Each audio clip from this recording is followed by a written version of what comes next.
Buenas noches. En primer término quiero agradecer a Jean por haber aceptado la invitación que le hice hace algunos meses a venir a este diálogo con el fin de explicitar o recorrer o volver a recorrer ciertos supuestos y ciertos hitos biográfico-culturales. Quiero agradecer a cada uno de ustedes por haber venido esta noche, de manera también muy especial a los estudiantes de la maestría de escritura creativa que están acá de manera tan extraordinariamente voluntaria, y saludar a escritores, escritoras que están hoy día con nosotros del ámbito latinoamericano. Me da pánico dejar de nombrar a alguien, pero quiero saludar de manera muy especial a Carmen Boullosa, que nos acompaña ahora, a Lina Meruane, ha venido también un crítico literario chileno, que un grupo importante de nosotros validamos mucho, como es Javier Edwards, a quien me da mucho gusto verlo acá, ver a mis colegas, Sergio, a mi amiga Graciela. No quisiera extenderme en seguir pues nombrando, y seguramente pues que dejo a alguien en el tintero. La idea es tener una conversación más o menos suelta con Jean. Yo les haré a ellas algunas preguntas que no tienen que contestar linealmente. Si le parece fugarse de la pregunta, me parece muy bien. Abrir hacia otros lugares, porque estamos también en una tarea creativa de diálogo, pensamiento y flujos, en una conversación no enteramente organizada, porque sería muy rígida. Entonces, he pensado que lo primero que le preguntaría a Jean es por su primer desplazamiento fuera de Inglaterra, cuando ella va a Guatemala, que va por razones múltiples, que ella nos contará, y entonces ahí, de manera, digamos, concreta y corporal, llega a Latinoamérica. Y también quisiera, aprovechando esa instancia, preguntarle por el testimonio, aprovechando ese salto, ¿no?, de Guatemala, el testimonio. Rigoberta Menchú y el dilema que se presentó con el testimonio de Rigoberta cuando se descubrió, entre comillas, que ella había faltado a la verdad en alguno de sus tramos. Y en ese sentido yo quisiera entonces también pensar el tema de ficción y biografía y ficción. ¿Qué te parece a ti? Entonces, con esa pregunta muy amplia, quisiera darte la bienvenida, Jean, y volver a agradecerte tu presencia acá, Guatemala. Okay. Oh, ¿funciona? Qué bueno. Mira, tengo 87 años, entonces abarca un periodo de tiempo mucho mayor que cualquier persona en esta sala. Y cuando me habla de Rigoberta Menchú, ella era una niñita cuando yo estaba en Guatemala, porque yo fui un año antes de la invasión de Castillo Armas y la derrota de Arbenz. Y eso era yo venía de Inglaterra sin saber absolutamente nada, mi mente como una página en blanco, ¿no? No hablaba español en ese momento, hablaba italiano, que no servía mucho. Entonces llego al Puerto Barrios, y es que es maravilloso pensar en eso, que en ese momento Guatemala no había una carretera de la costa a la capital. Solamente había un tren o un avión, pero no había una carretera. Así es que eso era la primera cosa que me llamó la atención. Segundo, llego cuando había un gobierno más o menos de izquierda, ¿no? Y conocí a mucha gente que participaba en el gobierno, pero lo que me chocó y lo que no parecía impresionar mucho a esa gente fue toda la vida indígena de Guatemala. Entonces, claro, pensando en toda la historia de América Latina, estoy muy de acuerdo con Enrique Dussel, que dice que la modernidad empieza con la conquista de América y con esta escisión de las poblaciones, ¿no?, de América. Entonces, eso en Guatemala, en los años 50, en los domingos, no existía mucha, ¿cómo se puede decir?, organizaciones indígenas en ese momento. Era un país completamente en manos de terratenientes que luchaban contra árabes. Y la impresión de la vida indígena era que los domingos los hombres se emborrachaban. Entonces, saliendo de la ciudad, se veía nada más gente borracha de un lado de la carretera a otra. Una cosa de una especie de inmiseración que era muy difícil de contemplar, ¿no? Entonces, por eso me puso a interesarme, pero curiosamente en esa época el gobierno de Arbenz no tenía una política hacia los indígenas. Entonces toda la cuestión de Rigoberto Menchú viene después. Yo lo pongo, Jean, para dar un salto, naturalmente, hacia lo literario, del viaje al viaje del libro de Rigoberta Menchú. Sí. Yo lo voy a hacer. Claro. Paciencia. ¿Puedo dar otra? Por favor. No, claro. No, porque cuando la invasión de Castillo Armas, que obviamente era un suceso que ha marcado mi vida para siempre, yo iba había toque de queda, cuando no se podía salir a la calle. Yo me refugiaba en casa de Aleida Fopa de Solórzano. No sé si ustedes saben quién era. Eso era una mujer extraordinaria, muy bella, poeta, y era una de las fundadoras del feminismo en México. Fundó la revista Feminaria, ¿no?, que murió torturada brutalmente por los militares en los años 70, porque tenía 3 hijos en la guerrilla. Entonces eso mi primer encuentro con literatura, ¿no? Voy a decir algo después sobre eso, pero Rigoberta Menchú nunca, bueno, le he conocido aquí, en los Estados Unidos. Ahora lo que pienso de toda esta historia de Stoll y las acusaciones de un testimonio lleno de mentiras, no sé, no es así. Todos nuestros pasados son mentiras, ¿no? Es que nosotros construimos algo, historias, narraciones sobre nosotros mismas, ¿no?, que son siempre favorables, ¿no?, para nosotras. Y yo creo que Rigoberta, en el fondo hay cosas muy certeras, ¿no? Por ejemplo, su educación por los curas, toda la cuestión de la... Eso era muy importante en Guatemala, ¿no?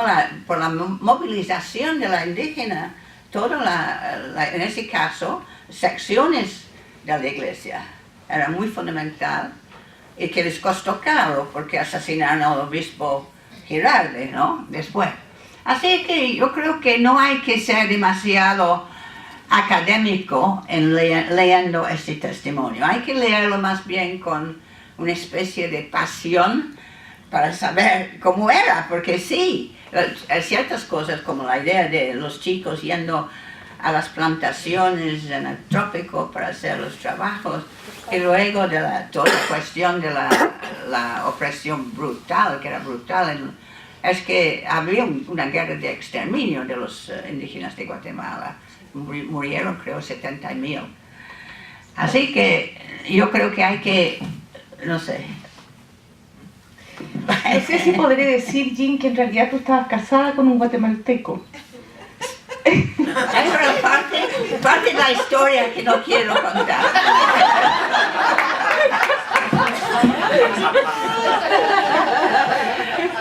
Mejor no. Siguiendo esa línea de lo que se quiere contar y lo que no se quiere contar, que es muy legítimo, quería señalarte que esos contextos, los que no quieres contar, también han originado textos, ¿no? Los contextos han originado tus textos. Y en ese sentido yo quisiera ir en este viaje un poco desordenado, quisiera ir hacia atrás y llegar a Inglaterra, volver a Inglaterra, antes de tu salida a Guatemala, porque tú tuviste una experiencia también límite. Como adolescente viviste los bombardeos sobre la ciudad de Londres.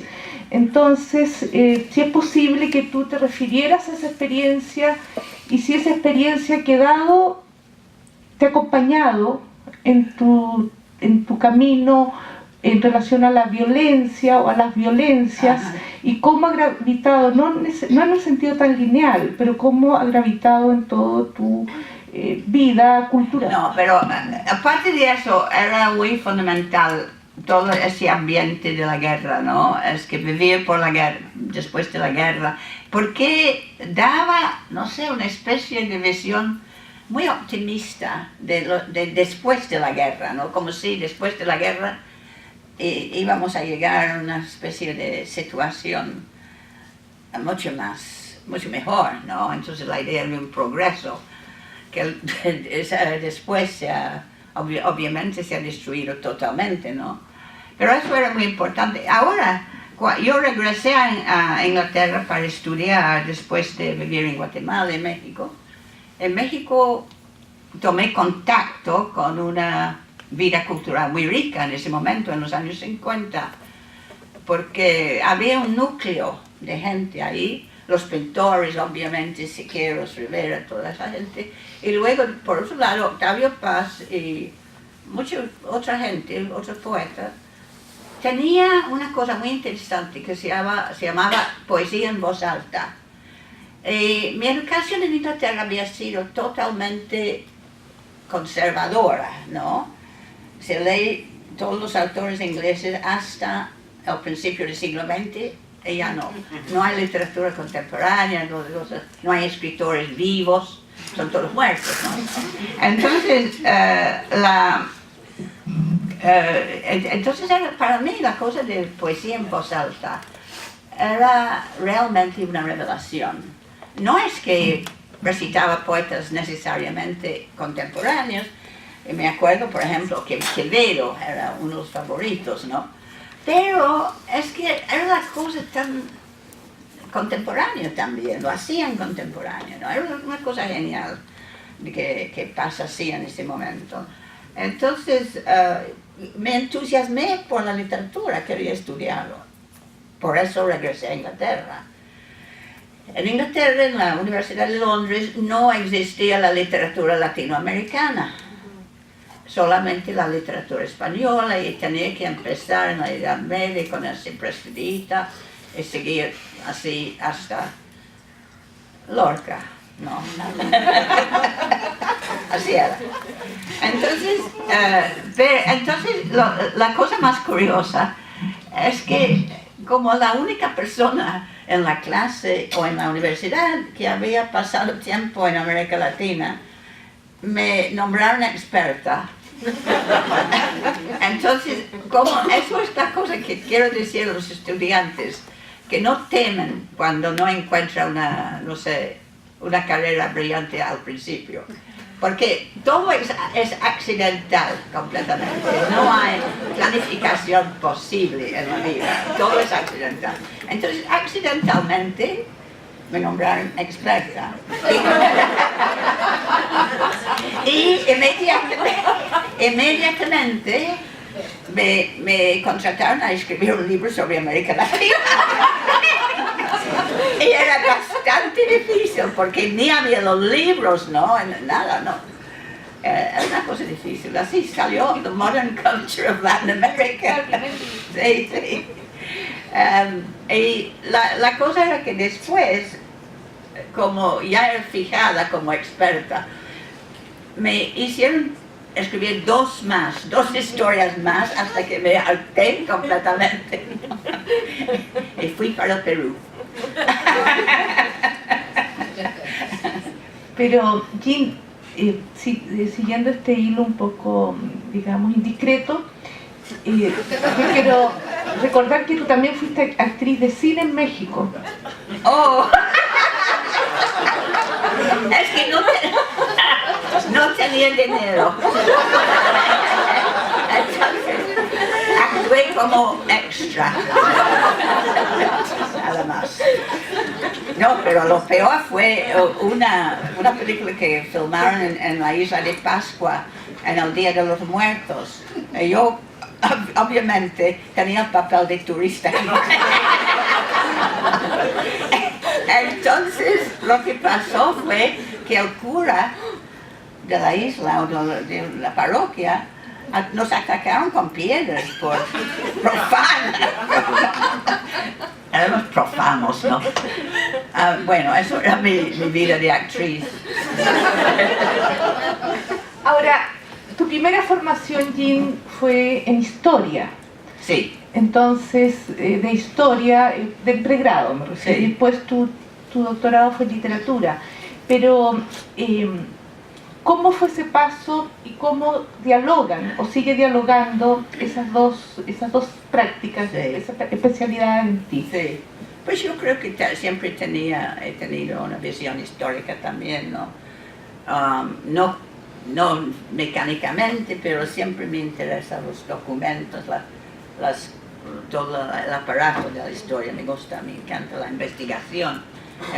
Los días más felices de mi vida fue en la biblioteca en México, en el archivo de la Inquisición, en la antigua cárcel de Lecumberri, ¿no? Que, eso sí.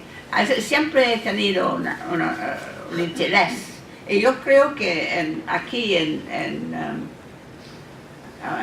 los Estados Unidos hay unos historiadores muy buenos. Sobre Guatemala, por ejemplo, hay Greg Grant, aquí en NYU, que es excelente, lo mejor que hay.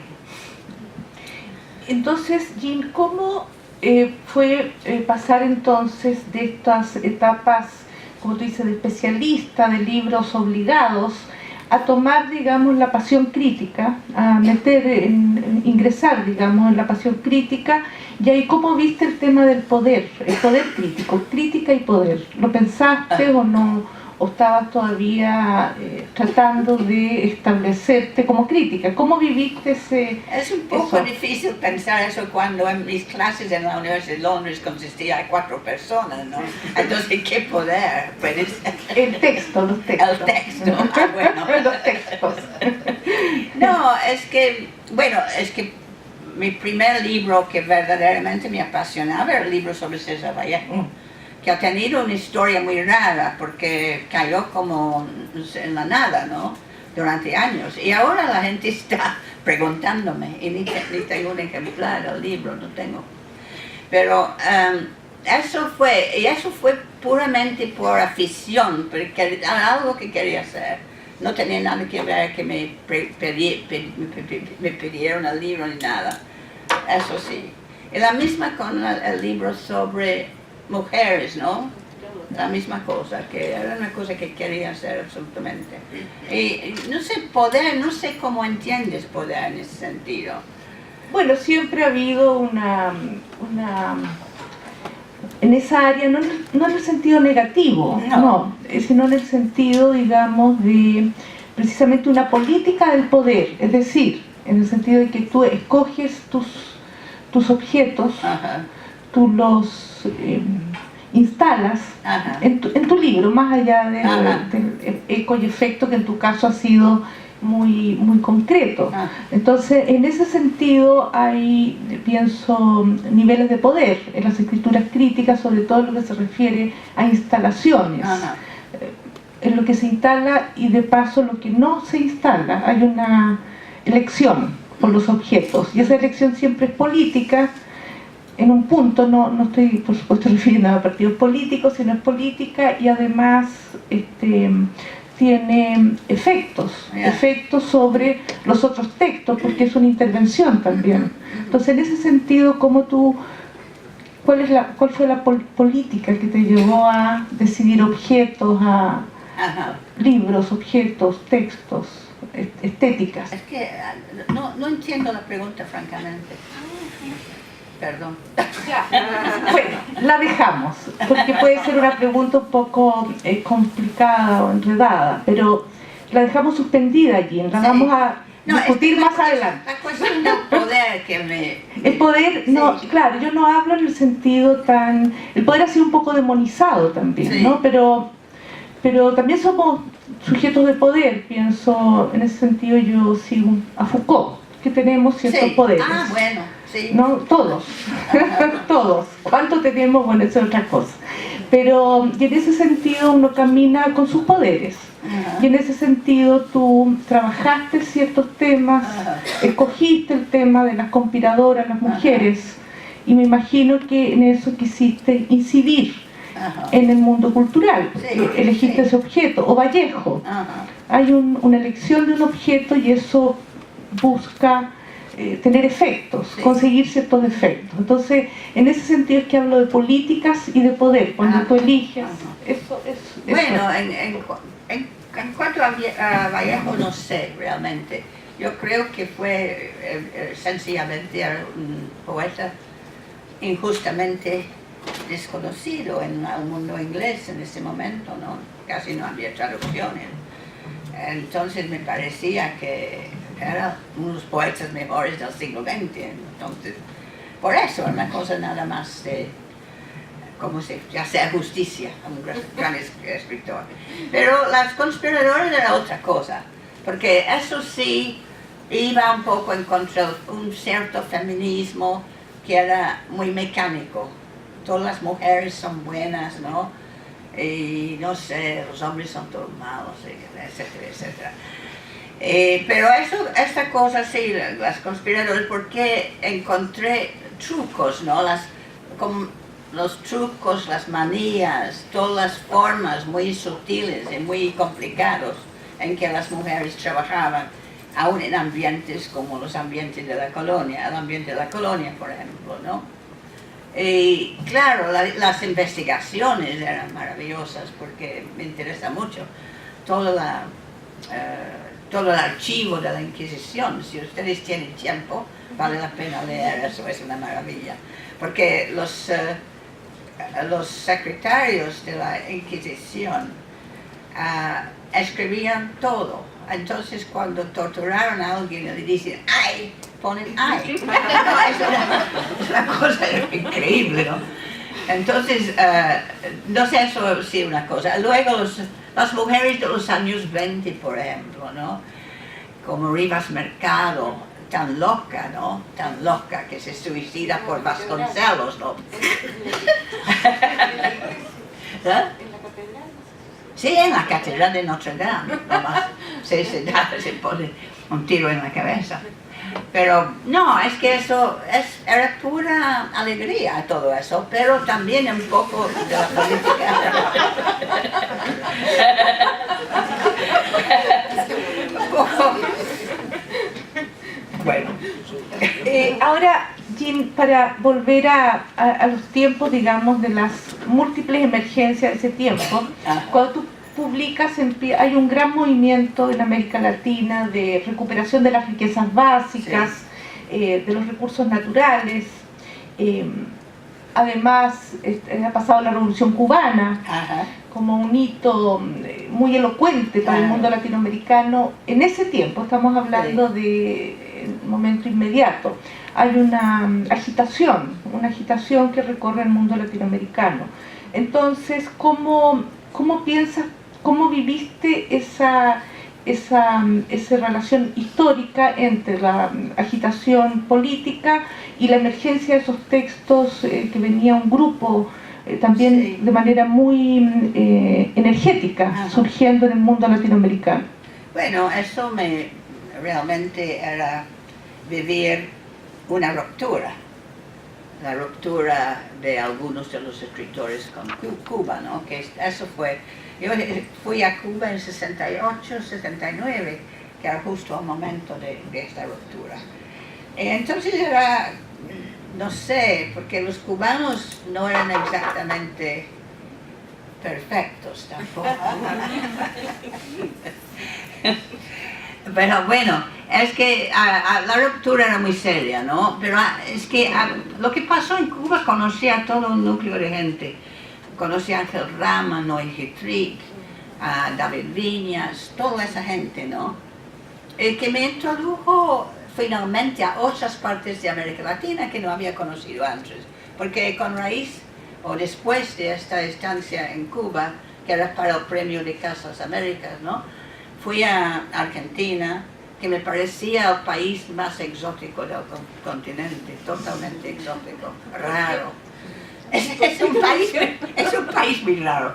Es que fui a comprar un mapa de la ciudad al momento de llegar y la gente en la tienda estaban todos hablando ruso. Así es que yo creo que Argentina es un país totalmente extraño. Y sigue siendo.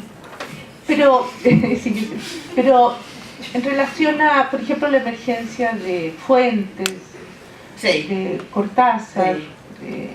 de Vargas Llosa, Sí. ¿cómo viste, cómo recibiste esa llegada de su grupo de escritores? No, eso fue tremendamente estimulante, ¿no? Es que además estuve en Londres, todo el mundo estaba en Londres.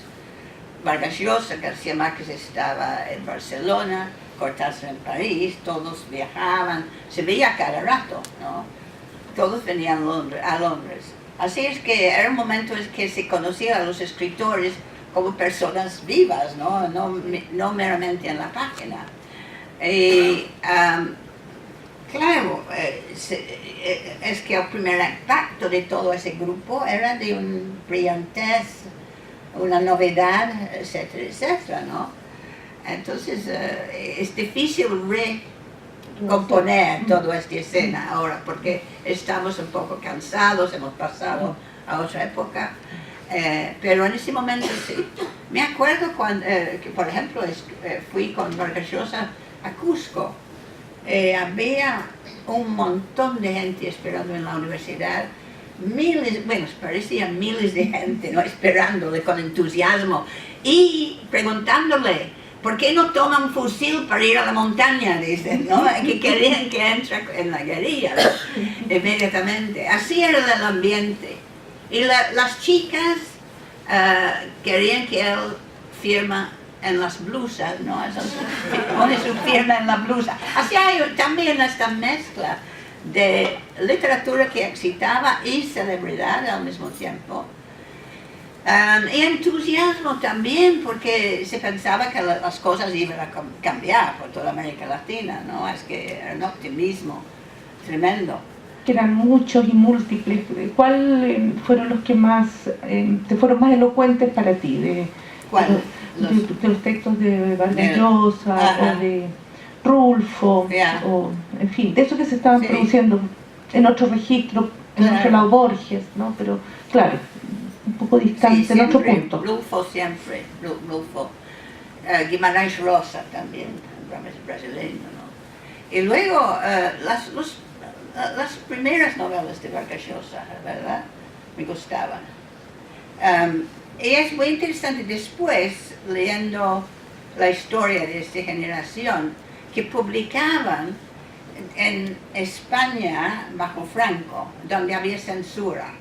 Eso es una historia muy interesante, por ejemplo, que los censores intervinieron, por ejemplo, cuando Vargas Llosa quiso publicar Pantojas Visitadoras, entonces los censores decían primero que no, y luego alguien dijo sí, pero es el gesto peruano, no es el español, se puede publicar. Pero así que había interstices muy interesantes en toda esta ola, ¿no? Una cosa también social. Entonces yo creo que en los 20 con la guerrilla eso sí se rompió. Entonces yo creo que había dos puntos muy fuertes, ¿no? Uno era obviamente Mundo Nuevo, dirigido por Rodríguez Monigal, ¿no? Que creía en la libertad de la literatura, la libertad de la cultura. Entonces la otra era probablemente el Polo Ángel Rama desde Marcha en Uruguay, ¿no? Otra cosa. Así es que eran más o menos en puña estos dos.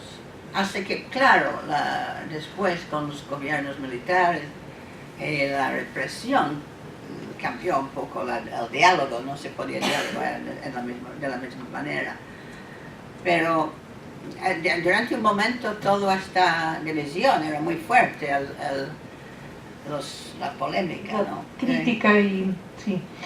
Ahora, ¿cómo viviste tú a propósito de polémica? Por ejemplo, ¿cómo lo ves ahora? ¿Cómo lo viste? Porque es todo muy... circula mucho el tiempo y cambia mucho la perspectiva. Pero ¿cómo viviste la polémica entre Arguedas y Cortázar?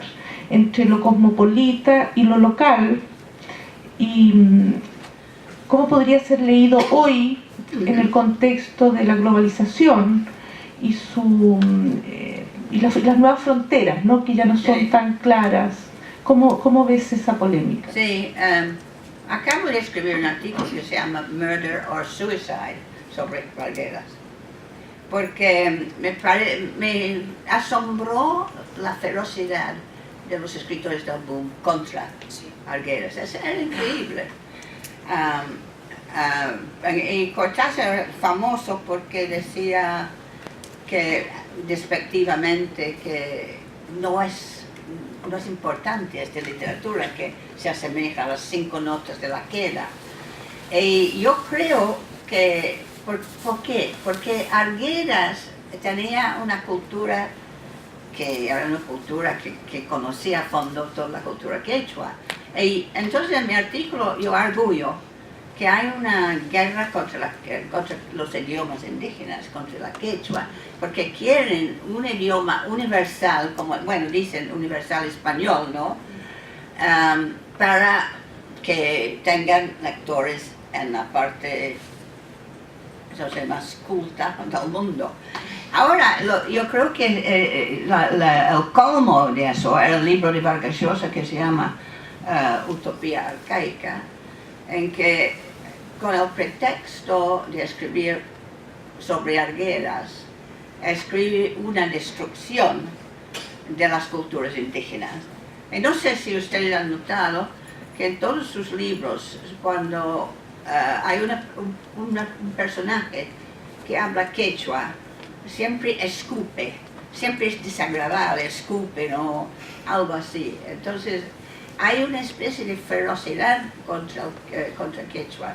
Y en un momento escribe que los indígenas, el costo, porque en Perú yo creo que hay un tema, que es que los indígenas eran ajenos a la modernidad. Bueno, en toda América Latina, en Guatemala también.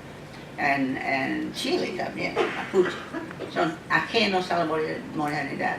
Entonces, Vargas Llosa usa este tema, diciendo que Arguedas tenía una visión idealizada del pasado indígena, que no valía nada ante la gloria del mundo neoliberal, ¿no?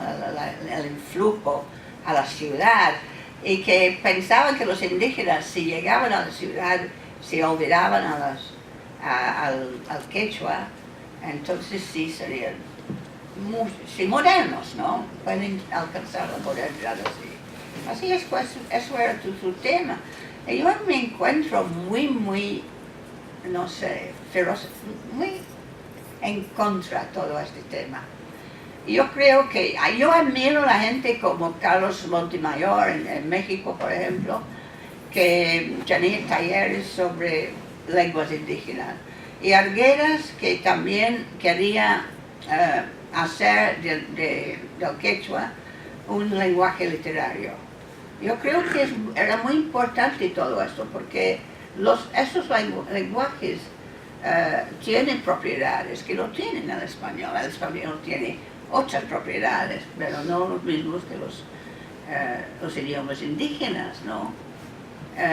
Y que creo que, no sé, vale la pena pensar un poco en eso.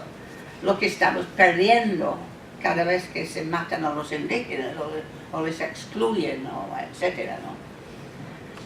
entonces, para seguir, después de esta época más de una especie de, no diría siglo de oro, años de oro, de esperanza, el sur especialmente se vio muy conmocionado por las dictaduras militares, los golpes, los muertos, se ingresa al espacio social una categoría desconocida para ese espacio, que era la de detenido desaparecido. Entonces ahí justamente coincide también con el fin del llamado boom. Sí. Va a haber una simetría ahí, Ajá. ¿no es cierto? Pero sin embargo, hasta hoy lo que persiste de ese tiempo es la noción de autor, de espectáculo. Creo que eso quedó vigente, más allá que el boom como cohesión se haya dispersado, ¿no? Entonces, ¿cómo ves tú entonces el tema, porque se pasó de escritura y Estado a escritura y mercado? ¿Cómo ves ese viaje social? Sí. Que existe y que tiene que ver con la historia y sus... Es muy difícil eso de aquilatar, yo creo. Porque sin duda hay, bueno, por ejemplo, el éxito en el mercado de Bolaño, ¿no? Es que no es algo que se puede explicar fácilmente, sobre todo que escribe novelas negras, apocalípticas, ¿no? Muy pesimistas, pero sí es. Y luego, por otro lado, yo creo que las feministas del boom, como Esquivel, por ejemplo, ¿no? Etcétera, ¿no? Que se dice, bueno, eso es feminismo light, ¿no? Es que lo que pasa, yo creo que tú has escrito muy bien sobre eso, cuando hablas, por ejemplo, de las confesiones de Lusarce, ¿no? Que ella estaba buscando a través de la literatura o la confesión una posición, ¿no? En la sociedad, ¿no? Así que yo creo que eso es una situación muy confusa. Y como el boom había estos autores, todo el mundo sabía que eran esos autores excelentes, ¿verdad? Y ahora es mucho más difícil distinguir, a uno le gusta uno, y otro. Bueno, eso puede ser también más democrático en un punto, no lo sé, porque hay más... Democrático. No sé, en el sentido de que hay más figuras dispersas. Ah, sí, eso, más figuras dispersas que una cosa tan monolítica, ¿no? Sí. Como fue esa, Eso, sí. dejando algunos autores también laterales de su tiempo que fueron muy valiosos y que no ingresaron a este digamos, club. Sí, pero de la fama. es interesante pensar lo que pasa a la poesía con esta cuestión del mercado, porque la poesía queda muy al margen, ¿no? Es que yo creo que hay probablemente más poetas muy excelentes en ese momento en América Latina que se puede imaginar, pero quedan completamente, no sé, marginados, o dan lecturas aquí o allá, pero es muy difícil aquilatar lo que está pasando en poesía, porque hay tantos poetas que no se conocen, ¿no? Desgraciadamente, pero es así. Ahora, tú acabas, Jean, de terminar un libro que está en proceso, pues, Sí. de salir editado. ¿Tú podrías comentarnos cuáles serían estos, qué temas estás elaborando en este libro de la última década, más o menos? Sí, bueno, el libro se llama Cruel Modernity. El énfasis está en la crueldad, y digo crueldad y no violencia, porque la crueldad es algo que también es persona a persona, sobre el cuerpo del otro, etc. Entonces, es un libro que yo tengo que explicar al principio que, aunque todos los textos son de América Latina, que no es decir que la crueldad es propia de América Latina, ¿no? que es una cosa, pero esos textos dan la oportunidad para preguntar, para investigar cómo ciertas personas pueden, por ejemplo, torturar, o como pasó en Guatemala, pueden hacer atrocidades en los pueblos, ¿no? ¿Qué pasa? ¿Cómo es?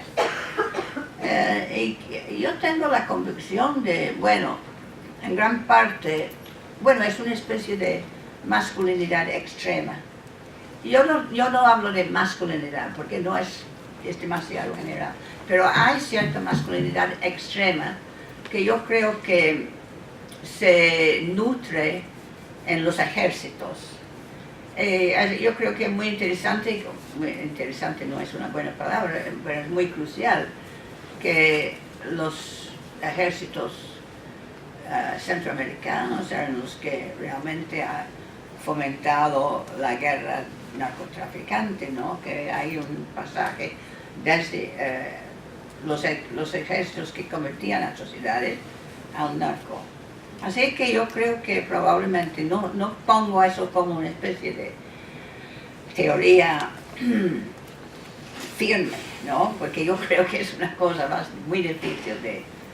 Pero eso es el tema. Los textos son novelas, algunas novelas, por ejemplo, de Castellanos Moya y de Bolaño.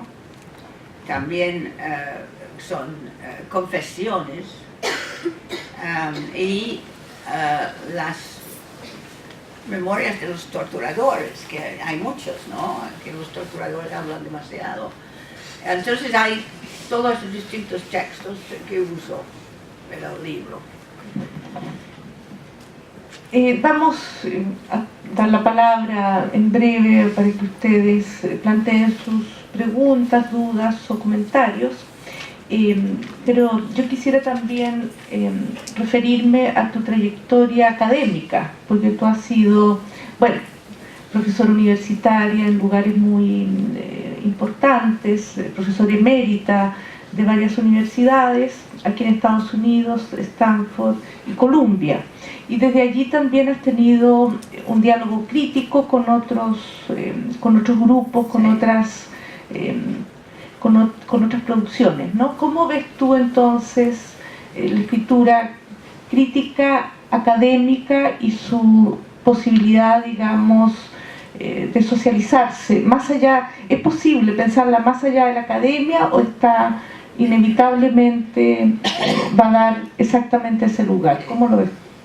Yo creo que ha sido muy difícil para mí, porque cuando llegué a los Estados Unidos en los años 70, la idea de crítica literaria era muy estrecha. Es que el texto era una especie de ícono, ahí no había nada en contacto con lo social ni nada. Entonces eso era la situación. Y entonces buscaba, hay una cosa muy interesante para mí, no sé si para ustedes, pero había en medio de la academia una especie de gesto utópico.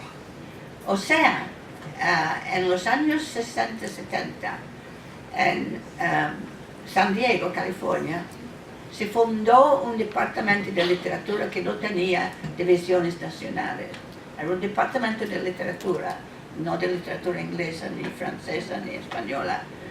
Y yo estuve en Inglaterra en la Universidad de Essex, exactamente en ese momento, cuando se fundó un departamento de literatura. Y para mí eso era un gran avance. Pero luego tenía que pasar toda mi vida en departamentos de español o departamentos de inglés o algo así, ¿no? Pero eso me parecía muy importante para mí. Y claro, en San Diego, yo enseñé durante un semestre en San Diego y tuvimos un curso con Frederick Jameson que se llamaba El Circo, porque había No sé, era una confusión total por eso. Pero era muy divertido, ¿no? Se aprendía mucho. Venía a veces Terry Eagleton también, ¿no? No, esas fueron experiencias muy buenas, ¿no? Como se rompe un poco la rigidez de... También enseñaste con Said acá. Con Said en Colombia, sí, en Colombia dos o tres cursos. Uno que era maravilloso porque era como la formación de las diferentes, no sé, los diferentes cursos, como música, como la diferenciación desde el siglo XIX, cómo se formaban categorías, ¿no?